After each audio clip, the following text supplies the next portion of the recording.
Yeah, we are live. Did you want to say anything first, Eric, or do you want me to just get started? Let me talk a little bit first. Buenas tardes, maratonistas. Como se les ha prometido, vamos a tener nuestro Hangout online con Maurya. Espero que lo disfruten, que aprendan y que tengan preguntas sobre todo lo que hemos estado haciendo. Entonces los dejo adelante.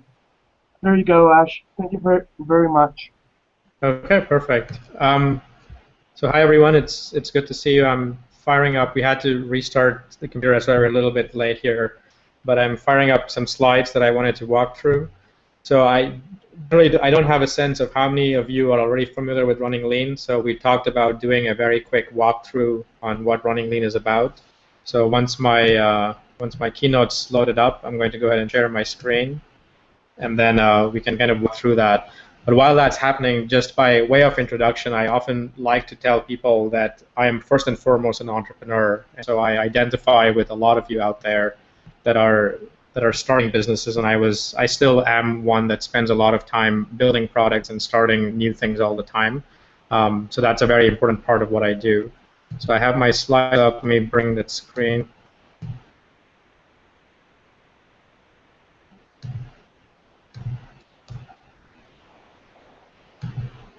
Okay,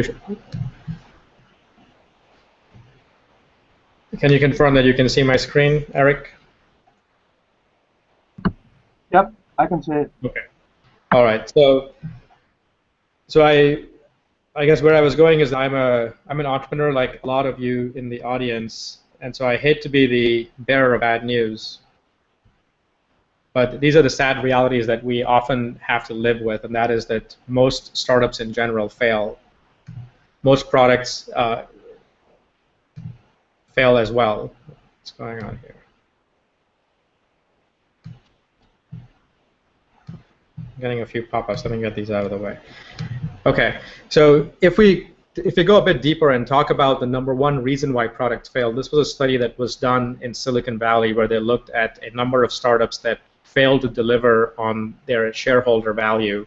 What they found is that they didn't fail because they failed to build what they set out to build, but because they wasted needless time, money, and effort just building the wrong product. And that's the reason why these startups and products in general fail. And if we ask the question, why does that really happen, I often talk about 3 reasons why. The first is that we as entrepreneurs tend to fall in love prematurely with our solution. So I'll show you this canvas here in a little bit. A lot of you probably recognize what this is. But when we look at the business model that we are trying to build, what we see first and foremost is just the solution box, what I like to call as awesome. We don't pay attention to a lot of the other things which are sometimes just as important, if not more important, than building something great. So the thing that we often do is we rush too prematurely to building this product that we think we build, and we think if we just build this product, everything else will take care of itself. But we do need to spend the time to be deliberate about that, to spend enough time to set up a solid foundation around the vision and the strategy, which is more the why of what we're doing and the how of what we're doing.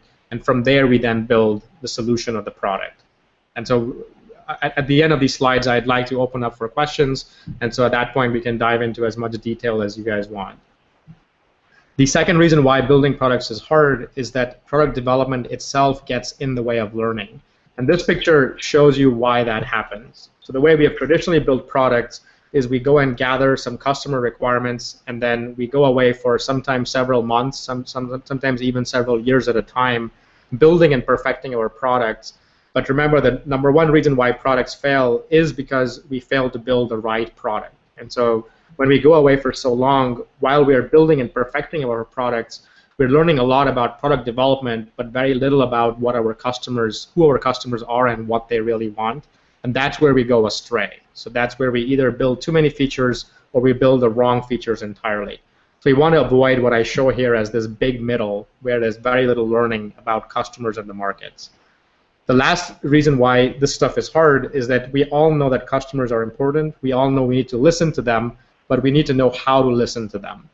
If you've ever tried talking to customers, you've probably quickly come to a point where they have driven you a little bit crazy because they start asking for a lot of things, sometimes conflicting with each other and not giving you a lot of clarity on what it is you should go and build for them.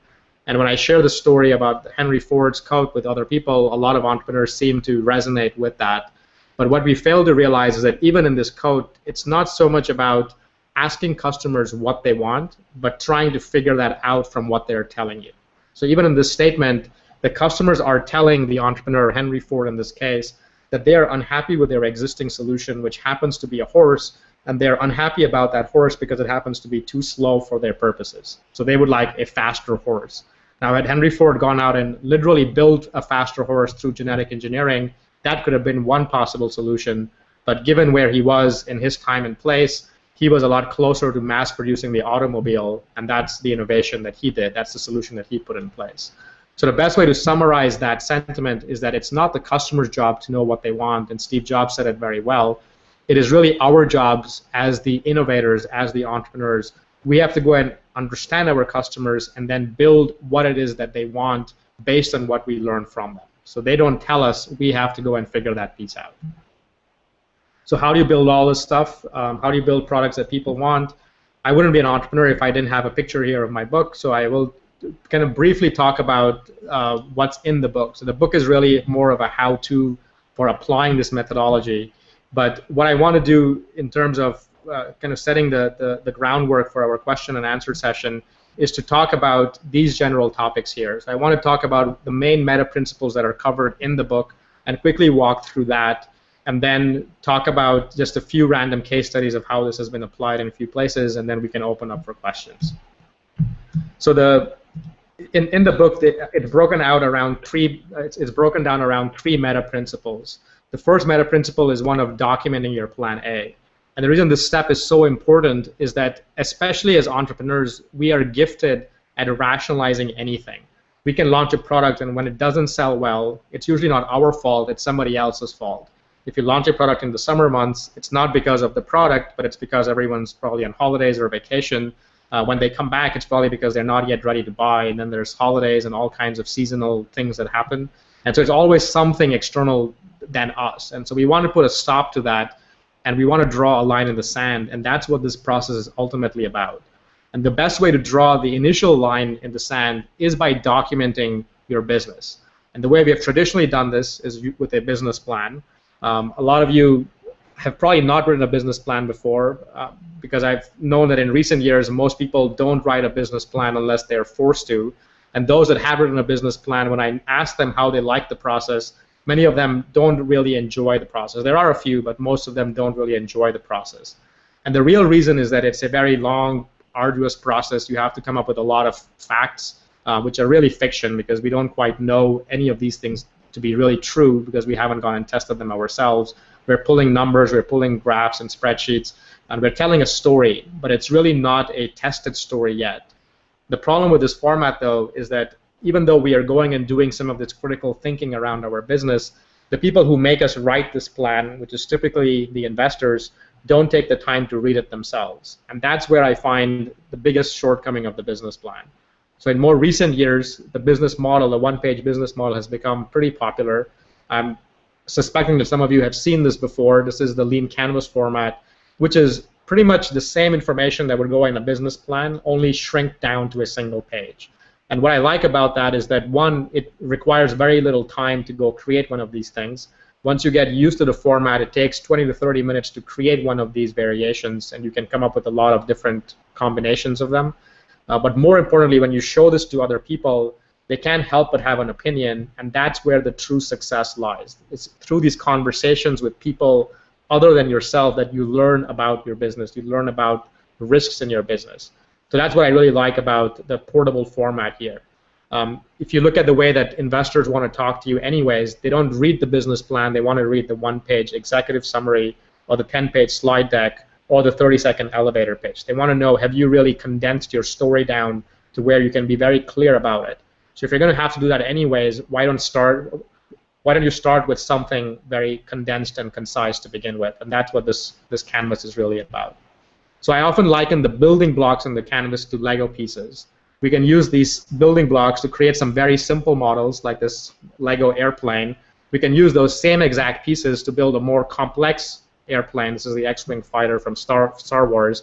It was built using the exact same pieces. So similarly, we can use the same building blocks here to build some very simple business models like a lemonade stand, or all the way to more complex business models like multi-sided markets and things of that sort. So that's the power, again, of this modeling tool. At the end of the day, though, we're not going to walk through each of these boxes. Some of you can probably do that on your own. There's a lot of content out there. But I do want to emphasize the area that I've marked here in orange or yellow, however it's coming across on the screen, is that the big epiphany that I had was realizing that being a technical founder, I had built lots of products over the years, and I thought they were really great, but I was not able to build sustainable businesses around a lot of them. And that's when I began to shift my focus to saying, I know how to build products, but I really need to build a business model like a product.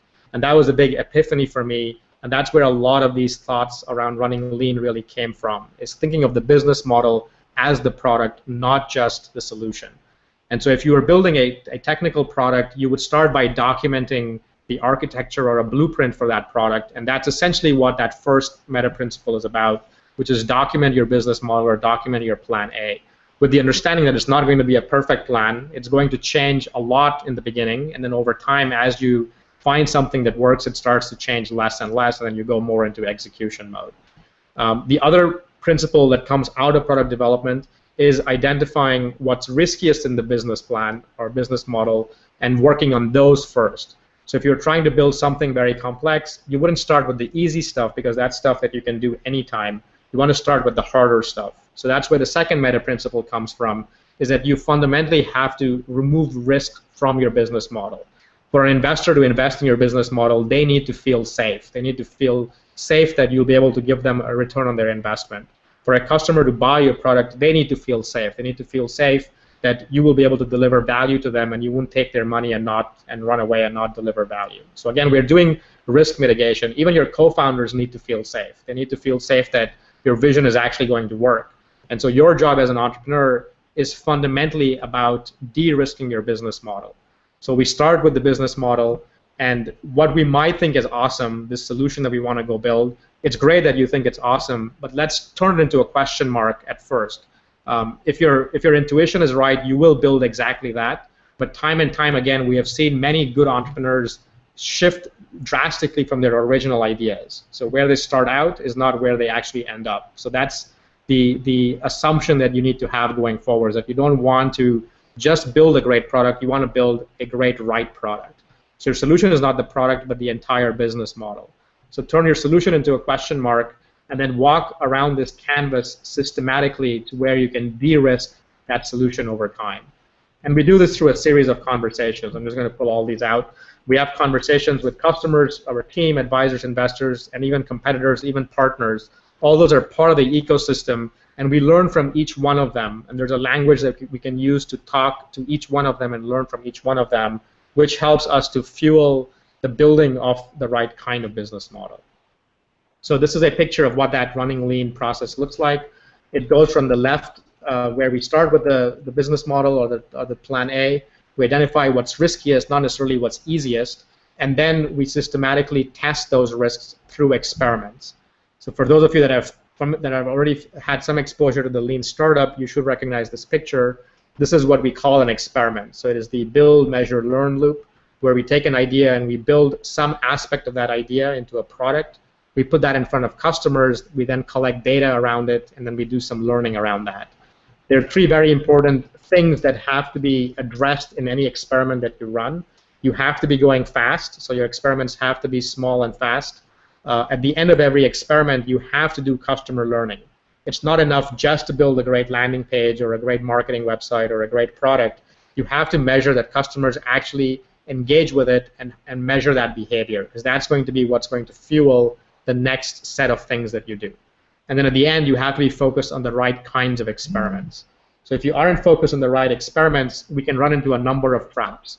So if you are not learning from customers, if you're going very fast and you're super focused but not learning from customers, that's the chasing your tail trap, where while you're going fast, because you aren't learning, you might be building and rebuilding your product but not making forward progress. So the image of a dog chasing its tail comes to mind. If on the other hand you aren't going fast, but you are doing the right things, you're learning and you're focused, you run into the trap of running out of resources. You're just going too slow. Either you'll run out of money or a competitor will enter the market and take the market away from you. The last trap is where you're going very fast and you're learning, but you're focused on the wrong things. This is a real trap that many funded startups even run into, and this is the premature optimization trap, where because you have money or you have resources like excess developers or salespeople, you try to keep everyone busy, and you may not be doing the right kinds of things. You might be optimizing your source code, for instance, when you have no customers, or trying to optimize your landing pages also when you don't have enough customers yet. And so you might spend your efforts doing better things or more effective things that have a bigger return on effort than those kinds of things. So that's the premature optimization trap. So at the end of the day, you need to have all three things to make the experiment loop really work.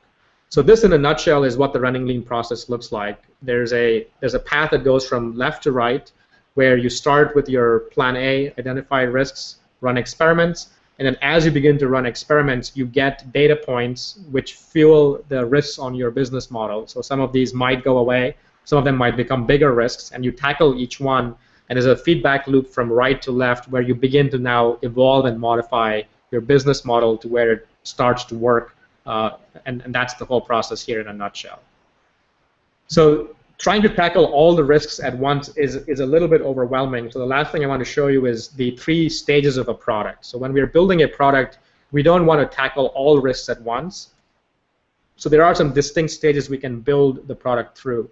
The first one is the problem solution fit stage. And the key question we're asking here is, do we really have a problem worth solving in the first place? The good news is that you don't need a solution to go build this. You can actually do this without a product at all.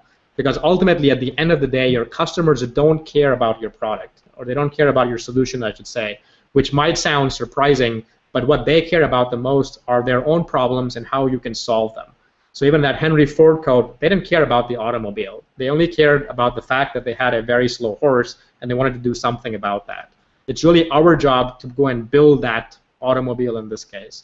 And so if instead of testing the automobile, you could test an offer of the automobile, you had a picture of it, and you could describe what it did, you might be able to test whether customers would engage with that or not. And that's ultimately what the offer is about. It's built around 3 things. There's the unique value proposition. So this is what your solution can do for your customer. So in this case, in the case of the automobile, it would be having them have a vehicle which was faster than a horse. That would be the unique value proposition. That's all you have to show them. The demo would be enough of a description of what your solution would do or what it would look like. So in this case, you might actually have a picture of a car or with 4 wheels on it, or you might even have a working prototype or even just a mock prototype of what that might look like. It doesn't have to be real at this stage. It needs to be real enough to where a customer can believe that this could potentially solve a problem for them. And then the last piece that kind of completes the equation here is pricing, is that you need to put a price next to it. So even in the horse's analogy, there is a price for a horse-drawn carriage, and the automobile has to be anchored against it. So because it's going to go faster, it may cost more, but you need to know what that price is going to be, and ideally test that as soon as possible, in my opinion, because pricing is one of the riskier parts of the business model. If you go and spend a lot of time building a product without testing pricing, you may be in for a big shock when you try to go and try to sell that product, because you may find out that there's no market at that price point. So ultimately, that's what the offer is about. We want to turn the offer into a minimum viable product. So the minimum viable product is the smallest thing that we can build, not necessarily the fully baked product. And so this is my definition of a minimum viable product. It's the smallest solution that you can build that delivers some customer value. And as a bonus, if it can capture some of that value back, which is a fancy way of saying that you can get paid for your minimum viable product, then that is something to also pursue. So I'm a big fan of charging from day one. I don't like to hide behind alpha labels and beta labels. I believe that if you can build a minimum viable product that solves a must-have problem for your customers, by all means you should charge for that. So that's ultimately what the MVP is all about. Now, at the second stage, when you have built your minimum viable product, we now want to test it in the market. So this is where we want to test whether we have built something that enough people want, and that's the product market fit stage. The key message here is that you don't have to pursue scaling at this stage. You don't need thousands and thousands of users to learn. You just need a few good customers. So if you were trying to build something, and maybe the best example to use here is Facebook. Facebook did not have to go and launch their product to everyone in the world day one.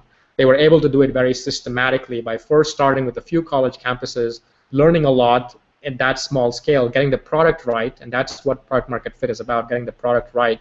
And only when the product was right did they accelerate growth of that product, which is what the last stage is about, the scaling stage. So if you try to prematurely grow, you're going to, again, fall into the premature optimization trap, where you're doing a lot of things. You might even be driving a lot of traffic to your website, but because your product isn't right yet, people will just leave just as quickly as they come. So you don't want that. And then the last piece here is just to kind of show you a few smatterings of case studies, and this is probably where we can spend the most amount of time through questions. But oftentimes when I walk through a few case studies, people tend to like the ideas that I share. They tend to like the principles, but there's always this objection, which is I can see how it worked in this case, but I don't see how it will work for me because my case is different. So just to show a few random splatterings of case studies, I'll share the first one, which is just the book itself. So I wrote my book, Running Lean, using a lot of the principles that I teach in the book. So chapter 2 in the book is actually a case study on how I wrote the book using all the principles in the book. So if you have read it, you probably know that I followed all the principles that I just outlined here. But it basically started out in a very non-traditional way. I did not have a book as a product in mind. I had a book that I wanted to write, and then I did a lot of testing along the way. I ran a lot of experiments along the way. I ran things like workshops before the book to be able to define the book, and then I went and incrementally built that out. So that's a whole case study on how that product was built. Another case study that we can quickly talk about is the food truck that is very popular now, at least in the US. So at least in Austin where I live, the food trucks have made quite a big scene. Before they used to be used only for cheaper food, cheaper street food, but now a lot of fancy restaurants are creating food trucks because it's a great way for them to start a restaurant. Because when you are starting a restaurant or any kind of a food business, the biggest risk is not whether you can find the best location or the best ambiance for your restaurant. Those things are important, but they're premature optimization. The thing that is most important is whether people will like your food to begin with. So the fastest way to test that, or one of the fastest way to test it, is to go get one of these food trucks, drive it around town. You can test different locations, different markets, different audiences. You can actually pay, you can have people buy your food from you. And if you can repeatedly do this, then you've got a business. And you can now go and find investors or use the proceeds that you have got from selling from a food truck to go invest in a brick and mortar restaurant. And that's what a lot of these restaurateurs have done. This is another example, which is how can you apply lean startup techniques to a hardware product like a car. This was an example of where before they built this concept vehicle, these guys did a lot of smoke tests and landing page tests. They built up a huge audience of people that were interested in the idea of the car, not the car itself, but just the promise of what this car could do. So as you can tell from this picture, this car is more like a motorcycle. It's got 2 wheels. It's an enclosed motorcycle. It's targeted at people who don't need all 4 seats or all 5 seats, however many seats you have in the car, but they need a small vehicle for themselves. And so these guys built this concept car, but first used screenshots and mock-ups and videos to get a lot of interest. And then they built the first car by hand. So that's what that lower picture here shows you. They created a virtual showroom, had people drive this car, and have them put money down as a down payment if they wanted to be the first people to drive the car. And they used that validation to then go and raise investment, to then go and put this car into production, which is the lean startup story behind this case study. So the big message here is that the MVP doesn't have to be fast and cheap. In this case, it took them 12 weeks to build this car by hand, and it cost several $100,000, which they had to get through angel investment. But even there, the big message there is that the MVP is not about being fast but cheap, but faster and cheaper than the alternative. So in this case, the alternative was trying to raise millions of dollars, which would have taken them months to do. It's trying to find the right partners to go and build a polished production-ready vehicle, which would probably take them years to do. So this was a way for them to short-circuit that process by applying a lot of those principles and going at it a lot faster. So with that, let me go back to turn off the screen share so you can see me here. Okay, and we can go into more kind of question-answer section. So I was told that you guys can type in your questions and I can read them. So if you have any questions, go ahead and type them in the chat window, and I'll be able to see that. Also, if there's a way for you guys to come on, we can do a more interactive Q&A.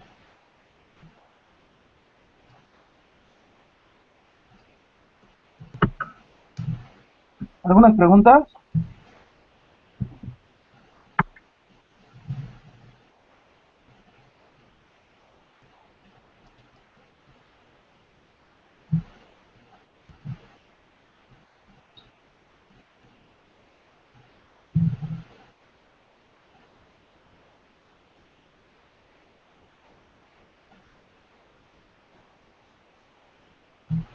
No questions?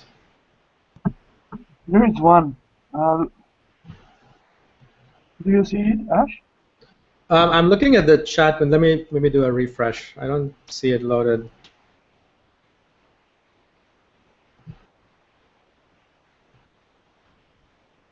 If not, I'm happy to read it. Yeah, let me just do a refresh here, but if not, maybe, yeah, why don't you just go ahead and read it, and while this is refreshing. Okay. It's better to have a big start with your MVP or a small start in order to thrive. In your book, you mentioned the way interviewers can introduce us to clients.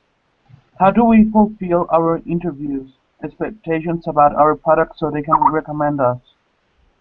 Sure. So if I understand right, it is about the scope of the MVP, right? How big it should be. So I'll talk about. So I guess I'll share some thoughts about that. So I talked about the MVP being the smallest solution you can build that still delivers value.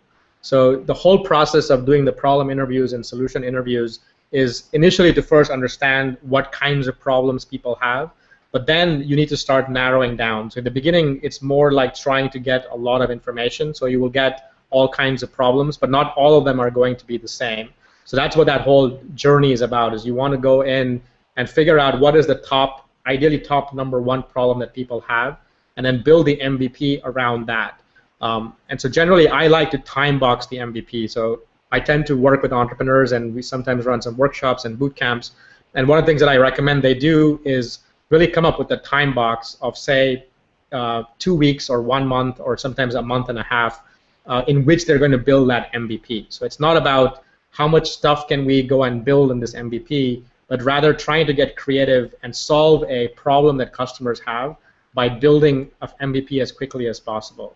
And this is where you have to get creative, because sometimes if you're trying to build software, for instance, you can build something in 2 weeks, but you could do something else instead. You could offer a concierge service, so that's a kind of an MVP that you can build, where instead of building something, you become a consultant, or you use somebody else's tools and you cobble it together. So you don't have to have a fully polished product, but the real directive of the MVP, the real essence of the MVP, is solving that customer problem. So that's what I would urge you to do, is try to find a way to validate if you can even solve a problem of a customer, if that problem really matters to them, versus trying to build the most polished product or the most complete product. And we can talk a lot more if there are more follow-up questions about MVP. It's a pretty big topic of how you do that.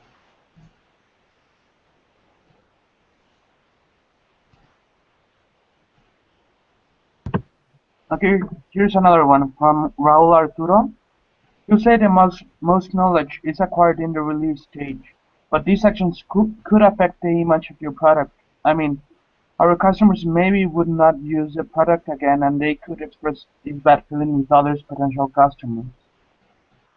Yes, and so I guess what I was showing with that picture is that the traditional way that we learn is where the most learning happens at the release stage. And so what that tells us is 2 things. One is we need to shorten the release cycles. So if we had 6 months, for instance, of runway, so you've got funding for 6 months, or you're bootstrapping and you have savings for 6 months, rather than spending all 6 months to do 1 release, why don't you try to do smaller releases and fit 10 releases in there, or 50 releases, or even 100 releases if that's possible.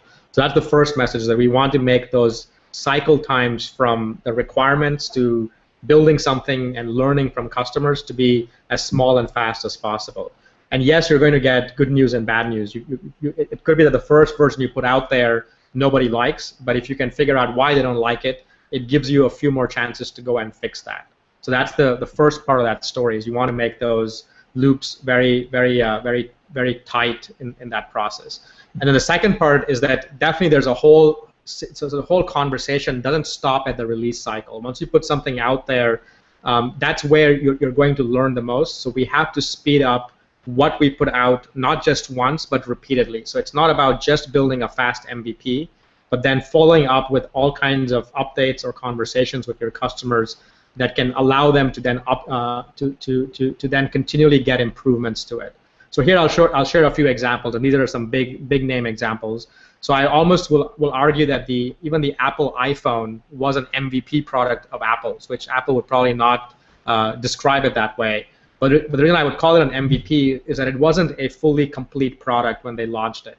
So when the iPhone 1 came out, a lot of people made fun of the fact that it didn't have basic features like copy and paste, which was unheard of any operating system at that time. It didn't even have multitasking. You couldn't switch between apps at that point. You had to shut down an app and then start a new one. And so these were basic features that they didn't have, but that's because that was not the must-have problem they were solving.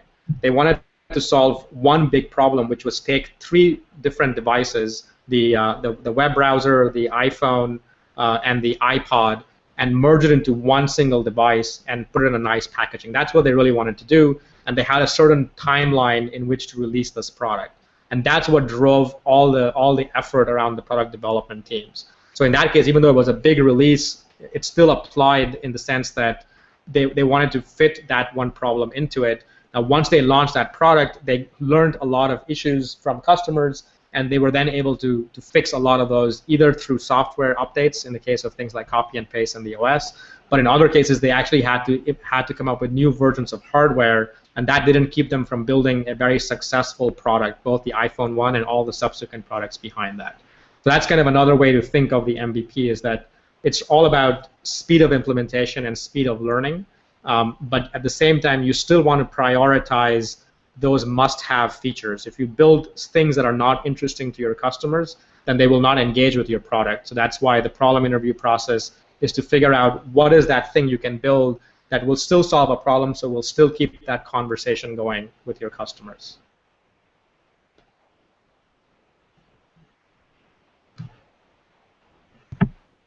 Okay, here's 2 from Tommaso.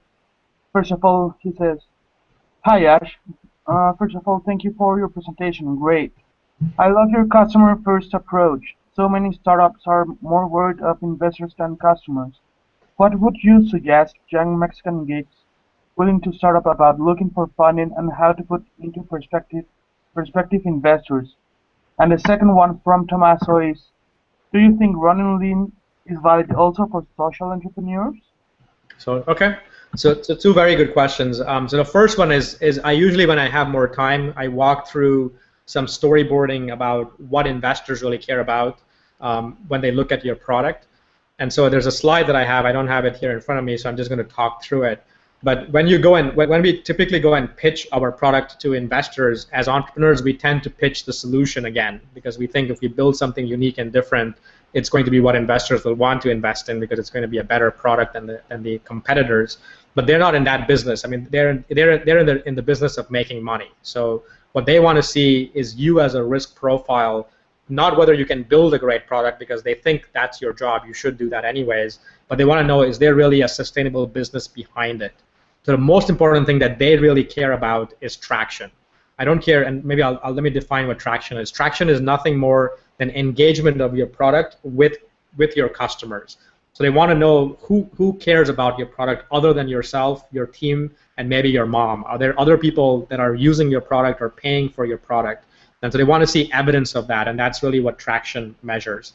So this would be the graph that shows the beginnings of maybe a hockey stick curve, or even just a increase in the number of users you have, or revenue, or the best would be profit. If you can show increasing profits, you will get the investor's attention. So those are the things that get any investor to sit down with you and say, let me see your business model, let me talk about your business model. Even if you don't have a business plan or don't have a lean canvas, it doesn't matter. They're just going to sit you down and want to understand your business a bit more, because you're showing that there is a potential where you can build something very interesting. So that's the only thing that matters, is traction in their mind. Now, if you don't have traction, that's where they start looking at other things. So they might look at other proxies, like your team composition. Have you done this before? How successful have you been? You know, is the team complete? Have you had experience with startups and products? Those are the kind of things they start to look at. But those are proxies for mitigating risk from their perspective. But traction is what matters. And so the advice I often give entrepreneurs is that if you want to follow the traction route, you need to go to customers before investors. And you don't need to get lots and lots of customers. If you can even get a handful of customers that are using your product, that is better than no customers at all. So if you go and talk to an investor these days, an angel investor typically, and you have just an idea but nothing to show, maybe even if you have an idea and a built product but no one using it, most investors will tell you politely to go and first find some people using the product before they will really engage with you.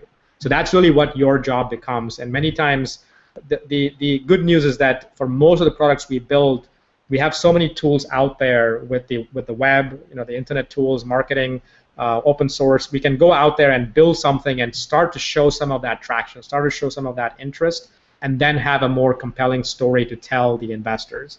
And so to me, that is often step one, is go find traction before finding the investor. And that's the advice that I would give to anyone, whether they were in Silicon Valley, Austin, or Mexico, or any other part of the world for that matter. The second question, which is more about social entrepreneurship, I would say that yes, a lot of the basic principles still apply. And so I am writing a second book, which is in some ways generalizing a lot of the ideas in running lean. And that book is called The Customer Factory. And maybe I'll just touch on the basic idea there. And that is that fundamentally every business, I don't care whether it's a not-for-profit, it's a social entrepreneur, a social good-driven product or not, or B2B or anything of that sort, we're all in the business of creating happy customers at the other end of the spectrum. Is that in social entrepreneurship, you're trying to do social good, so you're going to get one party that's going to get some benefit out of what you're building. But to be able to do that, all businesses also need money as oxygen. It's not always the purpose for survival, but you need money as a way to sustain the business. And so all these principles that I'm sharing out here still apply. So if you're focused on building a sustainable system to build customers or build happy customers, then all the other things kind of fall in place. You still have to run experiments. You still have to have a business model, but you're not driven as much by profit as you are driven by generating just enough revenue so that you can deliver value to the constituents you have in mind. So I have done some work with not-for-profits, and we sometimes change the labels. So rather than calling it revenue or rather than call it profit, we come up with some different labels, but the same principles would still apply.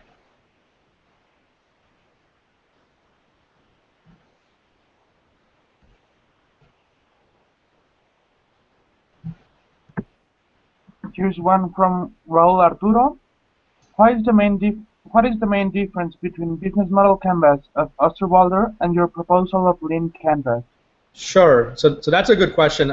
There is a slide that I have. There's actually a longer blog post where I go into those differences. So if you are interested, I'll paste something in the chat window afterwards on at least a link to that blog post. But fundamentally, the big difference that I had, so I started with Alex Osterwalder's canvas because his was the one that was there first, and I started using that one.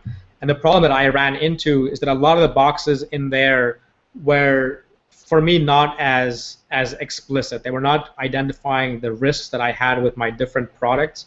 And a lot of the boxes were telling me the same thing. So I'll give you an example. So if you're familiar with his version, I tend to look at it more as a strategic canvas. So it asks questions like, what are your key resources and your key activities in your existing organization, and how might you deploy them to go build an innovative business? So this is more a question that's targeted at bigger companies that have excess resources, and they're now trying to reshuffle them to create something interesting and innovative. So I look at it more as a strategic mindset. While the products that I was building was a lot from the mindset of an early stage entrepreneur, or even an early stage entrepreneur where anything is possible. So when people tell me that I can do something, it kind of annoys me because I feel as an entrepreneur, my job is to go acquire the right resources to build anything, to do anything, because basically anything is really possible given enough time, money, and effort. So I don't tend to constrain myself in terms of key resources. I instead ask the question, what resources do I need to go acquire them? So the Lean Canvas was built with that mindset. So rather than focusing on what do we have today, it really focuses more on customers that we want to address or big problems we want to address. So you might have this. So if we had this social good question early on, it might be some social good that you're trying to bring into this world. Maybe it's what Bill Gates is doing. He's trying to cure malaria in sub-Saharan Africa, and so that's a big problem he wants to go solve. And he can model that on the canvas as a big problem. He can then talk about which customer segments have the problem the most, happens to be in Africa, and then he can start to formulate some solutions and build a business model around that. So that's kind of what the lean canvas mindset is. It starts with either a problem. You could also start with a customer segment you want to address. Maybe you want to do something for people in Mexico, and so you want to figure out what is the thing they need the most, and then around that you build the business model. So it's driven more, it's a different paradigm. Rather than it starting out from an organizational perspective, what strengths do we have, what can we use our strengths to go do better, to go and build. Rather it asks the question, which customers do we want to address, or which problems do we want to solve, and then from there you build the canvas out. At the end of the day, I find that neither canvases can give a 100% picture of your business, but both of them are good starting points. So if you are confused between the two, I would say look at both of them and use the one that is most natural to you, the one that allows you to model your business the best. And if you want, even do both for a while and then pick the one, or even keep both for getting different perspectives. The enemy here is not one version versus the other, but it's either doing nothing, so just keeping the idea in your head, which is a big red flag, because then you can change your idea very quickly and very easily, and you don't have that accountability built in. The other approach is spending too much time over planning. So trying to write a very big business plan just can take a lot of time, and if you have an untested plan, it's just not a very good use of your time. You should instead spend more of your time validating the business plan than writing the business plan. So I'll go ahead and also post the link to the question here, the blog post that I have in mind, which is a more detailed write-up of what are some of those differences.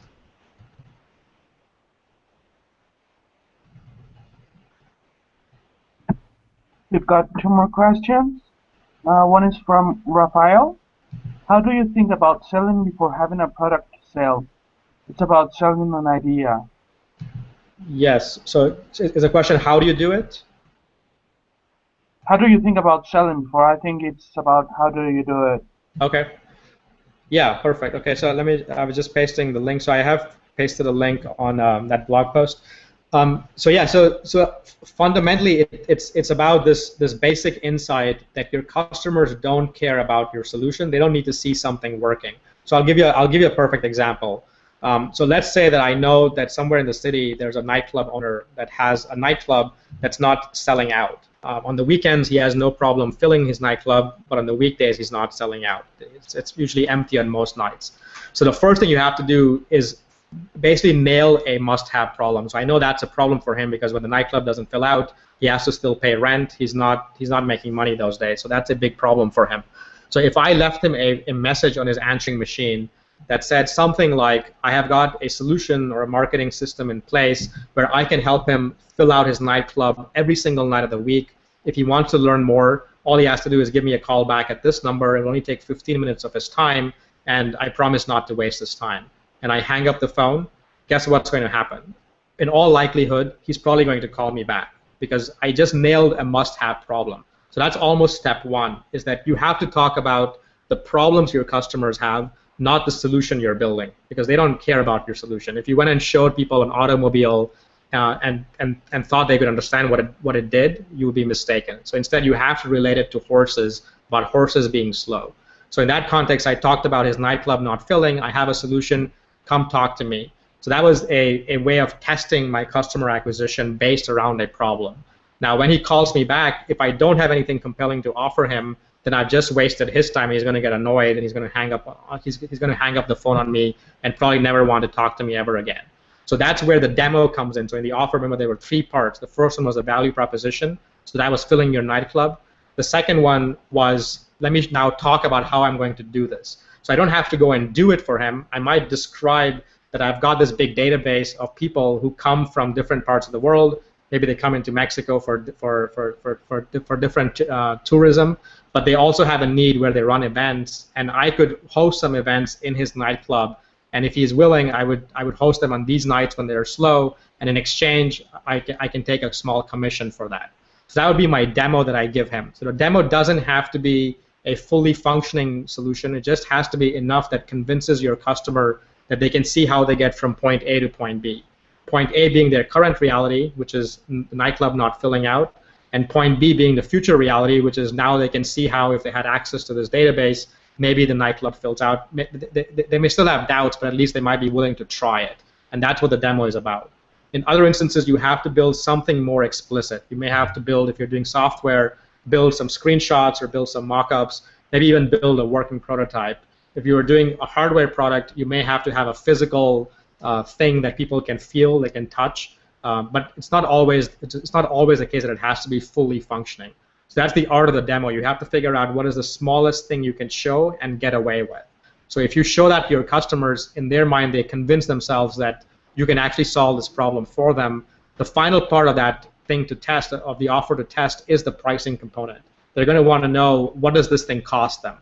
So in a nightclub example, he's going to want to know, what is that commission that I'm going to get? So as long as I'm willing to still leave enough margins for him where he can fill up his nightclub and he pays me for filling it up, but he still can build a sustainable, profitable event, then why wouldn't he do it? There's like no reason for him not to do it.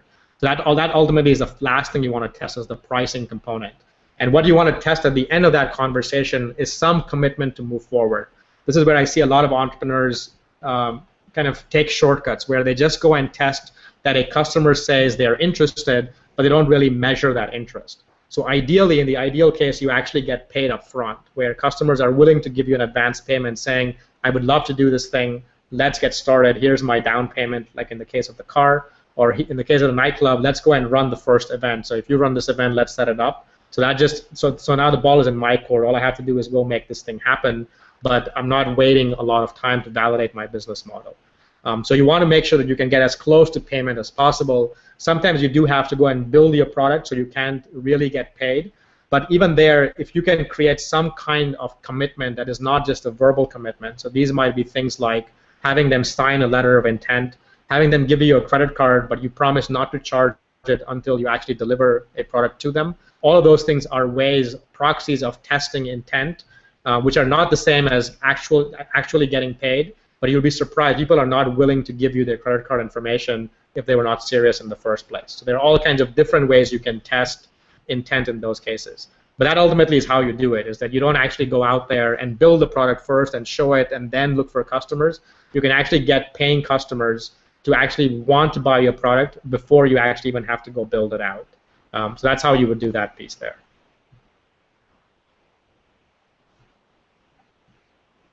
And the last question, also from Raul: how to identify perfectly the MVP to not to fall into futurities, and then identify the essential features of the product? Yeah, so that's actually more. It's a harder process. So the question was, how do you really identify the smallest MVP? What is that smallest feature set? So oftentimes I would say it comes down to identifying the must-have problem that you want to build something around. So like, I'll use the Apple iPhone again as the example. In their case, the problem that they were trying to solve is that people were carrying 3 devices in their pocket. They had a cell phone, they had some kind of an internet device thing like a PDA, and then they had an MP3 player. And they were 3 things they had to carry around if they wanted to have that experience. So these guys said, that's the problem we want to solve, and that became the must-have problem. Of course, they built other things, and so this is where, to be able to solve that must-have problem, you have to have a whole bunch of features. Your iTunes has to sync and all of the stuff that goes on with the iPhone. So it's not as simple as build one thing, but it's all driven around that one theme. Everything else is optional. That's the thing that drives it. So in your conversations with customers, ideally you're trying to draw out a customer journey map. For those of you that aren't familiar with that, it's a simple workflow of what they're doing today. So these are all the steps they're taking today.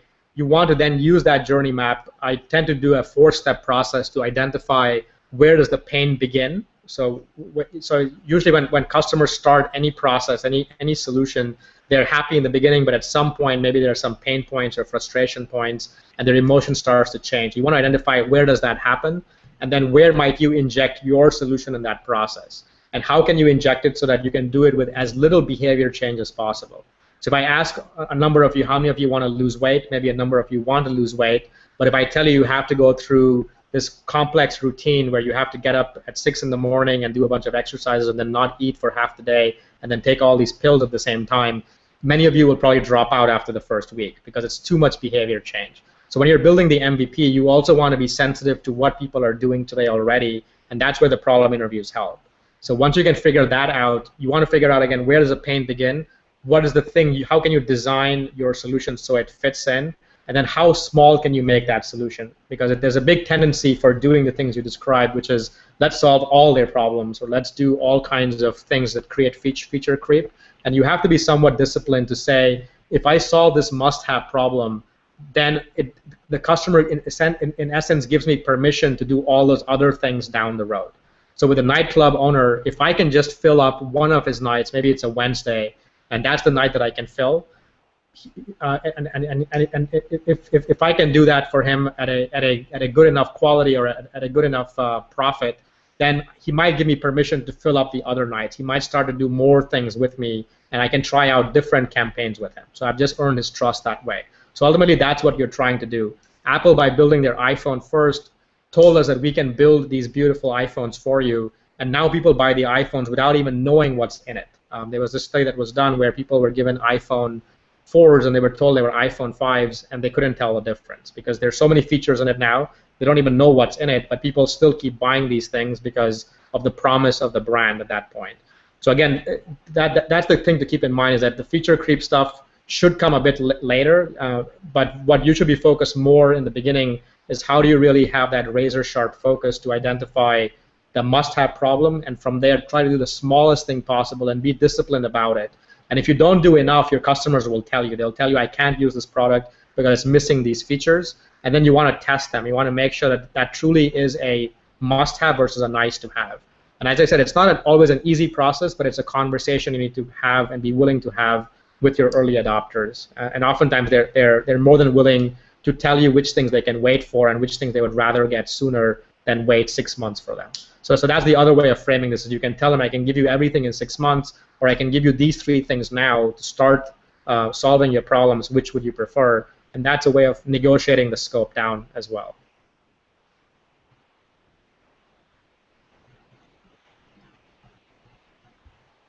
Well, Ash, thank you very much for your time. People are asking if you've got any email or some place that you could answer questions from time to time, and they're very, very grateful of your presentation, and they were very happy to hear you, and I'm sure I'm talking from everybody down here that we've learned a lot by hearing you.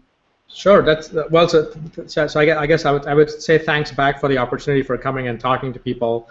So there is so I would say the best place really is my blog. So Practice Trumps Theory is where I not only write. I'm going to be doing a lot more writing again. I've kind of taken a little bit of break while I've been preparing for the new book, but not so much the blog. But in there, you can actually log into the blog, and there's a place where you can ask questions. And so I tend to do Google Hangouts myself, where it's not just a small group of people, but there's a Running Lean Mastery group that I have that now has over 2,000 people. So this is a place where there are other people just like yourself. Some of these are in big companies, some are in startups, but they're all there kind of asking questions and helping each other as well. So that would be a community that I would recommend you joining just to participate, if not just to kind of watch what kind of questions people are asking.